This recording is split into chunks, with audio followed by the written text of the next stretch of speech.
στο Ray. Λοιπόν, εγώ είμαι ο Θοδωρής και θα σας μιλήσω για τη δημοσιογραφία. Αυτή είναι η δουλειά μου.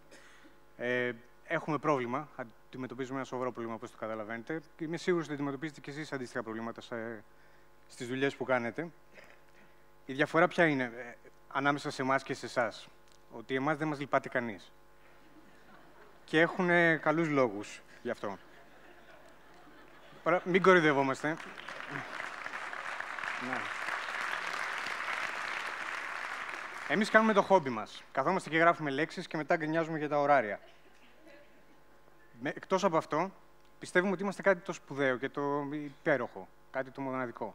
Όταν μου είπαν ότι πρέπει να έρθω να μιλήσω στο TED, νόμιζα ότι είναι ένα συνέδριο αφιερωμένο σε μένα. Μου φάνηκε απόλυτα λογικό, δεν μου έκανε καμία εντύπωση. Ταυτόχρονα, πέρα από αυτό, είμαστε και λίγο διεφθαρμένοι, όχι περισσότερο από τον γενικό πληθυσμό, αλλά όχι λιγότερο. Και είμαστε και γενικά αμόρφωτοι. Δηλαδή, έχουμε μια ευρεία γνώμη και άποψη για τα πάντα, χωρίς να ξέρουμε και πάρα πολλά πράγματα. Αυτό είναι αληθινή ιστορία. Οπότε αυτό έχει συμπέρασμα ότι δεν μας λυπάται κανένας. Όταν κλείνουν τα περιοδικά και όταν κλείνουν οι εφημερίδες. Ας δούμε όμως γιατί κλείνουν τα περιοδικά και οι εφημερίδες. Ας δούμε τι είδους προϊόντα είναι αυτά που κλείνουν.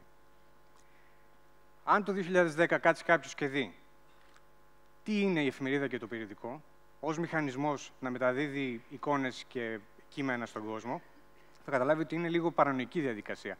Κόβονται τα δέντρα στο δάσος, μεταφέρονται με τεράστια φορτηγά σε τεράστια εργοστάσια, από εκεί το χαρτί μεταφέρεται με άλλα τεράστια φορτηγά σε άλλα τεράστια εργοστάσια, όπου τυπώνονται πάνω του τα χτεσινά νέα για να μεταφερθούν με τεράστια φορτηγά σε περίπτερα, που δεν είναι τεράστια, για να τα διαβάσει ο κόσμος. Πρέπει να υπάρχει καλύτερος τρόπος από αυτόν. Και υπάρχει, και αυτή τη στιγμή βρισκόμαστε στην επώδυνη μετάβαση από την προηγούμενη κατάσταση με τα χάρτινα μέσα στην επόμενη. Η μετάβαση αυτή είναι λίγο δύσκολη. Μας βγάζει την Παναγία εμάς, να σας πω την αλήθεια. Πολλοί δεν πιστεύουν ή βρίσκονται σε μια άρνηση ακόμα από εμάς. Πιστεύουν ότι δεν είναι και τόσο τρομερά τα πράγματα. Όταν με το καλό κατασταλάξει ο κουνιαχτός και τελειώσει η μεγάλη κρίση, θα συνυπάρξουμε όλοι μαζί. Εφημερίδες, περιοδικά, το iPad, το ίντερνετ, θα είμαστε όλοι μια ωραία παρέα. Λένε ότι η τεχνολογία έρχεται να εισάγει καινούργια πράγματα, να προσθέσει και όχι να αντικαταστήσει. Και λένε, ας πούμε, ότι όταν ήρθε η τηλεόραση δεν καταργήθηκε το ραδιόφωνο ή όταν ήρθε το βίντεο δεν κατήργησε την τηλεόραση. Εγώ νομίζω ότι η αναλογία είναι διαφορετική. Η αντιστοιχεία είναι κάτι άλλο και νομίζω ότι τα χάρτινα μέσα, φοβάμαι δυστυχώς, ότι είναι σαν τους δίσκους βινιλίου, σαν τον τηλέγραφο. Δηλαδή βρέθηκε τρόπος η δουλειά να γίνεται καλύτερα. Και αυτή τη στιγμή είμαστε στη μετάβαση. Ακόμα υπάρχουν περιοδικά και υπάρχουν εφημερίδες και θα συνεχίσουν να υπάρχουν και αύριο. Θα υπάρχουν και μεθαύριο, κάποιες δεν θα υπάρχουν μεθαύριο. Αλλά αυτό που ισχύει και νομίζω ότι έχει λυθεί είναι ότι σε 10, σε 20 σίγουρα, αλλά ίσως και σε 10 χρόνια δεν θα υπάρχουν χάρτινα μέσα. Αυτό τώρα που βλέπουμε είναι ότι αυτό που βρέθηκε να αντικαταστήσει τα χάρτινα μέσα είναι πολύ φθηνότερο. Η αλήθεια είναι ότι εγώ δουλεύω από το 2000 στα μίντια.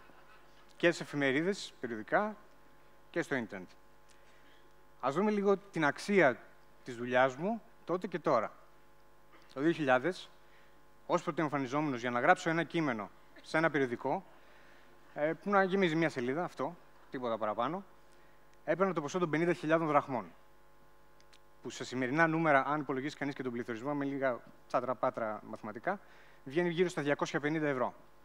Σήμερα, σε ένα site που έχω, αν θέλω από κάποιον ένα αντίστοιχο κείμενο, θα πρέπει να τον πληρώσω, να το τιμολογήσω με ένα νούμερο που βγάζει εμπορικό νόημα για μένα. Το νούμερο αυτό, χοντρικά, το έχω υπολογίσει και είναι περίπου 6 ευρώ. Αυτή είναι η αξία του περιεχομένου αυτή τη στιγμή, του ίδιου, για το οποίο εγώ έπαιρνα 250 τότε.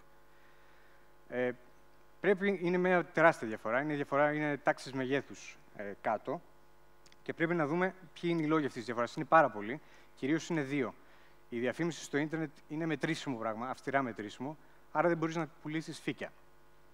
Και το δεύτερος λόγος είναι ότι ο τρόπος παραγωγής του περιεχομένου είναι πολύ πιο εύκολος και φτηνός σήμερα.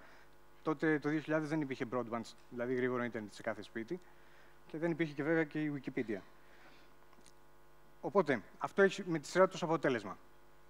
Ότι ο πυρήνας της δημοσιογραφίας, η δουλειά του δημοσιογράφου ευτελίζεται. Στο μέλλον, οι άνθρωποι που θα ζουν από τη δημοσιογραφία θα είναι αναπόφευκτα λιγότεροι. Η αγορά θα γίνει μικρότερη.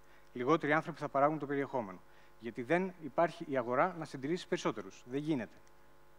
Ταυτόχρονα όμως, η παραδοξότητα που υπάρχει, αυτός ο Παπούλης ήταν ο θρυλικός διευθυντής της Washington Post και είχε πει ότι καλή δημοσιογραφία είναι το να λες τον αναγνώστη μια καλή ιστορία. Αυτό δεν έχει αλλάξει.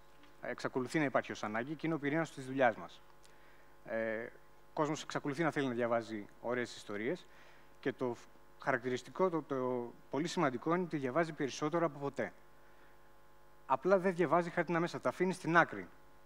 Αλλά το μάτι του δεν στρέφεται στην τηλεόραση, δεν γυρνάει στον τοίχο. Αντικαθιστούμε τα μέσα με οθόνες. Προσθέτουμε συνέχεια οθόνες στη ζωή μας. Εγώ στη δική μου ζωή έχω 6. Όλοι μας έχουμε οθόνες, οι οποίες βέβαια όλες τους παίζουν και βίντεο, δείχνουν και φωτογραφίες. Αλλά κυρίως η κυριότερη δουλειά που κάνουμε, με εξαίρεση την τηλεόραση, είναι να δείχνουν κείμενο. Το οποίο κάποιος πρέπει να το γράψει, κάποιος πρέπει να το παράξει αυτό το περιεχόμενο. Και εδώ ερχόμαστε να δούμε πώς θα είναι η δουλειά του δημοσιογράφου στο μέλλον. Πρώτα απ' όλα θα συνεχίσουν να υπάρχουν μεγάλα media. Δεν θα κλείσουν οι μεγάλες δημοσιογραφικές εταιρείες. Κυρίως γιατί χρειαζόμαστε ποιότητα στο περιεχόμενο που θα διαβάζουμε σε όλες τις οθόνες μας και σε όλα τα μέσα που θα επιλέξουμε στο μέλλον. Οι μεγάλες εταιρείες που υπάρχουν πληρώνουν την έρευνα. Ο πυρήνας της δημοσιογραφίας είναι η έρευνα, είναι το ρεπορτάζ. Και για να γίνει ρεπορτάζ, κάποιος πρέπει να πληρώσει. Πρέπει να πληρώσει τα εισιτήρια του αεροπλάνου, πρέπει να πληρώσει το ξενοδοχείο. Πρέπει να πληρώσει την καρτούλα της κάρτας φωτογραφικής, το μεταφραστή, το ρουφιάνο που θα δώσει την αποκλειστική είδηση. Όλα αυτά κοστίζουν λεφτά, δεν είναι τσάπα. Πρέπει να τα πληρώνει μια εταιρεία. Η εταιρεία που θα τα πληρώνει, λοιπόν, είναι αυτή που θα μπορεί να πληρώνει και τις βαριές υπογραφές, γιατί ο κόσμος θέλει να διαβάζει υπόγραφες απόψεις, και θα μπορεί να πληρώνει και το εξειδικευμένο, το τεχνικό περιεχόμενο, το οποίο μερικές φορές κάποιο κοινό θα είναι πρόθυμο ακόμα και να το πληρώσει. Αλλά το σημαντικό είναι ότι αυτές οι μεγάλες εταιρείες που θα συνεχίσουν να υπάρχουν και να πληρώνουν για τέτοιο περιεχόμενο θα πληρώνουν λιγότερο από τώρα. Η δουλειά θα γίνεται, αλλά θα γίνεται λίγο πιο τσουρούτικα. Θα πληρώνουν λιγότερα λεφτά, θα γίνεται λίγο πιο τοπικά, λίγο πιο ευέλικτα. Δεν θα γίνεται έτσι όπως γίνεται τώρα. Τώρα, εκτός από την ποιότητα, έχουμε και την ποσότητα. Στα έντυπα έχουμε τον πεπερασμένο χώρο, δηλαδή πρέπει για ένα περιοδικό να έχει κάποιες σελίδες, να τις γεμίσεις, να το πουλήσεις. Στο ίντερνετ δεν υπάρχει αυτό. Ό,τι έχεις το ανεβάζεις. Οι μεγάλες εταιρείες θα μπορούν να επενδύσουν πολύ στην ποσότητα, να τις αγαπάνε οι μηχανές αναζήτησης πιο πολύ. Έτσι να έχετε περισσότερους κόσμους, να βγάζουν περισσότερα λεφτά, να φτιάχνουν περισσότερη ποσότητα. Ένας ωραίος κύκλος. Τώρα, ένα πράγμα στο οποίο επενδύουν πάρα πολύ οι μεγάλες εταιρείες media αυτή τη στιγμή είναι οι εφαρμογές για συσκευές φορητές σαν αυτήν εδώ. Προσπαθούν να μεταφέρουν ουσιαστικά τους τίτλους, τους γνωστούς, τους χάρτινους, στις οθόνες. Είναι ένα θέμα που με ενδιαφέρει πάρα πολύ και το μελετάω και τις δοκιμάζω όλες και τις έχω δει και από την άλλη πλευρά, από την πλευρά του παραγωγού περιεχομένου, πώς λειτουργούν και πώς φτιάχνονται. Πιστεύω ότι θα έχουν βραχυπρόθεσμα κάποιο αποτέλεσμα, αλλά μόνο βραχυπρόθεσμα. Νομίζω ότι είναι προϊόντα τα οποία είναι λίγο αποκομμένα από το ίντερνετ, είναι λίγο ξένα προς αυτό. Δεν μπορείς να μοιραστείς αυτά που θέλεις, είναι μεγάλα αρχεία, είναι ακριβά. Και το σημαντικότερο απ' όλα, βέβαια, είναι ότι ουσιαστικά σου ζητάνε να πληρώσεις για ένα περιεχόμενο το οποίο είτε πολύ παρόμοιο είτε ολόιδιο, υπάρχει στην ίδια συσκευή, αν έχεις πρόσβαση στο ίντερνετ, δωρεάν. Οπότε πάμε με αυτό. Αυτά με τις μεγάλες εταιρείες που θα συνεχίσουν να υπάρχουν λίγο πολύ όπως είναι τώρα, απλά λίγο μικρότερες. Δεν φτάνουν όμως. Χρειαζόμαστε περισσότερο περιεχόμενο. Και υπάρχει εδώ μια μεγάλη ευκαιρία για τη μεγάλη στροφή που μπορεί να γίνει στο επάγγελμά μας και τις δυνατότητες που μας δίνονται μέσα σε αυτή τη μαυρίλα, να αλλάξει ο χαρακτήρας του δημοσιογραφικού επαγγέλματος αυτού καθ' αυτού. Μέχρι πρόσφατα, οι δημοσιογράφοι, ακόμα και οι freelancers, το περιεχόμενό τους έπρεπε να το πουλάνε κάπου, να το δίνουν σε μια εταιρεία η οποία θα το μεταδώσει στον κόσμο που πρέπει να το διαβάσει. Πλέον αυτό εδώ και μερικά χρόνια δεν ισχύει. Οποιοςδήποτε μπορεί να φτιάξει πρωτογενές περιεχόμενο, κείμενο, φωτογραφίες και βίντεο κτλ. Να τα ανεβάσει σε ένα site, να επικοινωνήσει κατευθείαν με τους αναγνώστες του. Μπορεί επίσης αυτό το πράγμα να το φτιάξει δωρεάν, χρησιμοποιώντας δωρεάν εργαλεία πανίσχυρα που υπάρχουν, ή μπορεί να πληρώσει πάρα πολύ λίγα λεφτά για να το κάνει, ή μπορεί να χρησιμοποιήσει ακόμα και άλλα δωρεάν εργαλεία για να τον ντύσει με διαφημίσεις γύρω-γύρω και να βγάλει και κάποια λεφτά από αυτό. Αυτό που αλλάζει τώρα είναι ότι πλέον τα εργαλεία είναι ακόμα πιο ισχυρά. Ακόμα και μεμονωμένοι δημοσιογράφοι μπορούν να φτιάξουν προϊόντα τα οποία είναι ανταγωνιστικά των αντίστοιχων των μεγάλων εταιριών. Και πλέον έχει οριμάσει λίγο και η διαφημιστική αγορά, ακόμα και στην Ελλάδα εν μέσω κρίσης, και υπάρχουν κάποια χρήματα να διοχετευτούν και προς τα εκεί. Ο δημοσιογράφος τώρα που κάνει αυτή τη δουλειά είναι πολύ διαφορετικός από αυτό που έχουμε συνηθίσει, που κάθεται και γράφει. Πρέπει να είναι και ταυτόχρονα και επιμελητής, διευθυντής του εαυτού του. Να ασχολείται με αποστολές τιμολογίων, επικοινωνία με πελάτες, επικοινωνία με τους αναγνώστες, που είναι ακόμα χειρότερο. Αν δεν θέλει να τα κάνει όλα αυτά μόνος του, θα πρέπει να πληρώνει κάποιον να το τα κάνει. Οπότε είναι ένας μικροεπιχειρηματίας. Κάθε δημοσιογράφος είναι δυνητικά ένας μικροαυτοεκδότης. Και βέβαια τα παρουσιάζω λιγάκι εύκολα, δηλαδή ας πούμε μόλις τελειώσουμε από εδώ να πάμε να φτιάξουμε ένα site όλοι. Δεν είναι τόσο εύκολο, γιατί το περιβάλλον είναι πάρα πολύ ανταγωνιστικό. Είναι πολύ δύσκολο να προσελκύσεις τα κλικς που θέλεις.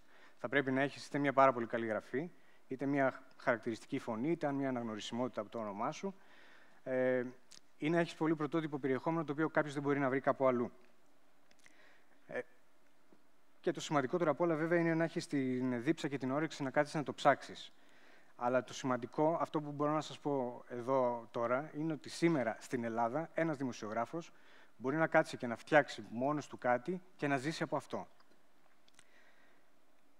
Πέρα από αυτό, και στη μία και στην άλλη περίπτωση. Είτε ο δημοσιογράφος δουλεύει σε μία από τις μεγάλες εταιρείες με τα νέα δεδομένα που περιγράψαμε, είτε έχει φτιάξει κάτι δικό του, θα πρέπει να αλλάξει τον τρόπο που δουλεύει για να προσαρμοστεί στα νέα δεδομένα, με την έννοια ότι πρέπει να μάθει να χρησιμοποιεί καινούργια εργαλεία. Τη δουλειά στο ίντερνετ δεν είναι το ίδιο με τη δουλειά που καθόμαστε και γράφαμε με τα κασετοφωνάκια και την απομαγνητοφώνηση και η γραφομηχανή και το κομπιούτερ. Υπάρχουν εργαλεία τα οποία πρέπει να χρησιμοποιεί. Είναι πολλά πράγματα. Αλλά είναι απαραίτητα, γιατί πρέπει να φτιάχνει ένα περιεχόμενο το οποίο είναι ιδιαίτερο και να φτιάχνει μεγάλες ποσότητες πάρα πολύ γρήγορα. Πολύ περισσότερο από το παρελθόν. Γι' αυτό πρέπει να μάθει να χρησιμοποιεί, είπαμε, πολλά εργαλεία. Είναι πάρα πολλά εργαλεία. Από το να αποκτήσει βασικές γνώσεις σε HTML, μέχρι να μάθει να χρησιμοποιεί κάποιο πρόγραμμα επεξεργασίας εικόνας, με το Photoshop να επηρεάζει φωτογραφίες, να μοντάρει βιντεάκια με το iMovie ή με οτιδήποτε άλλο. Είναι διάφορα πράγματα, τα οποία όμως δεν είναι πυρηνική φυσική και δεν είναι καν απαραίτητο να πάει κάποιος να τα μάθει σε μια σχολή. Μπορεί να τα μάθει μόνο στο σπίτι του. Αλλά χρειάζεται ευελιξία και όρεξη και διαρκής εκπαίδευση, πράγμα που για τους δημοσιογράφους είναι εφιάλτης. Δεν είμαστε και ο πιο ευέλικτος κλάδος, η αλήθεια είναι. Δεν προσαρμοζόμαστε πάρα πολύ εύκολα σε νέα δεδομένα και αυτό δεν είναι, δεν είναι κατάλληλος καιρός να είμαστε απροσάρμοστοι. Γιατί είναι πολύ δύσκολη η εποχή. Ζούμε αυτή τη στιγμή αυτή τη μεγάλη τεχνολογική αλλαγή που αλλάζει εντελώς τα πράγματα στην αγορά που δουλεύουμε. Που τα φέρνει πάνω κάτω, γίνεται της μουρλής. Ταυτόχρονα έχουμε την παγκόσμια οικονομική κρίση, η οποία με τη σειρά της έχει γονατίσει την διαφημιστική αγορά, με αποτέλεσμα οι εταιρείες στις οποίες δουλεύουμε με τα χάρτινα μέσα να μην έχουν λεφτά, να κλείνουν εφημερίδες, καλή ώρα, περιοδικά, και να υπάρχει αυτό το σοβαρό πρόβλημα. Και βέβαια, εμείς εδώ στην Ελλάδα έχουμε τη μοναδική τιμή να ζούμε σε μια οικονομία που έχει πτωχεύσει. Και δεν είναι το γλυκό. Γλυκά, φτιάχνεται έτσι μια τέλεια καταιγίδα. Θα μπορούσε κανείς να πει ότι πρόκειται για μια τριπλέτα ολέθρου. Αλλά αν πρέπει να κλείσουμε την ομιλία